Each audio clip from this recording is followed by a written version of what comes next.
దయచేసి పైన ఎత్తుకొని ఆడి వాళ్ళు ఇరిగితే మొత్తం కూడా ఎముకలు ఇరిగిపోతాయి. ముందుండి అటువంటి వేషాలు వేయొద్దని చెప్పేసి నేను కోరుతున్నా. ఒకటి పోలీసులకు మరలా విజ్ఞప్తి చేస్తున్నాం.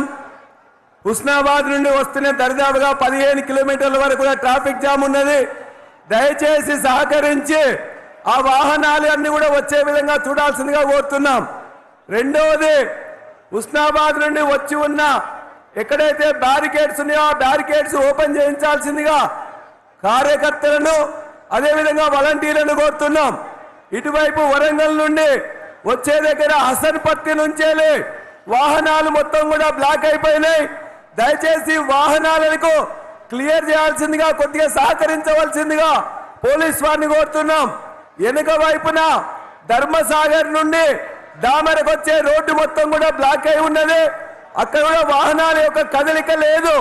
దయచేసి పోలీస్ మిత్రులు ఎక్కడికైతే మేము ఉద్దేశించి ఇంతకుముందు పార్కింగ్ ఏర్పాటు చేసినామో వాటికి వెళ్లే విధంగా అనుమతి ఇవ్వాల్సిందిగా, వాటికి అడ్డుపడవద్దని చెప్పేసి మేము కోరుతున్నాం. ఇటువైపు కూడా ఎలకతుర్తి నుంచి దామెరకు వచ్చే రోడ్డులో మొత్తం జనం పబ్లిక్ మొత్తం కూడా అక్కడే రోడ్డు మీదనే అక్కడే ఉన్నారు. దయచేసి ఇటు నుండి ఉన్న మనకు స్టేజ్కి రైట్ సైడ్ ఉన్న మొత్తం ఏదైతే బ్యారికేడ్స్ ఉన్నాయో వాటిని ఓపెన్ చేయాల్సిందిగా కోరుతున్నాం. దయచేసి ముందున్న వాళ్ళందరూ కూడా కొద్దిగా ఫ్రీగా ఉండాలి. అందరినీ మనుషుల్ని ఎగరేసుకోవడం అటువంటివి చేయకూడదని చెప్పేసి కూడా మీ అందరికీ విజ్ఞప్తి చేస్తున్నాం. కెమెరా ముందున్న మనుషుల్ని పైకి ఎగరేస్తా ఉన్నారు, మంచి పద్ధతి కాదు. దయచేసి అటువంటి వేషాలు వేయొద్దని చెప్పేసి విజ్ఞప్తి.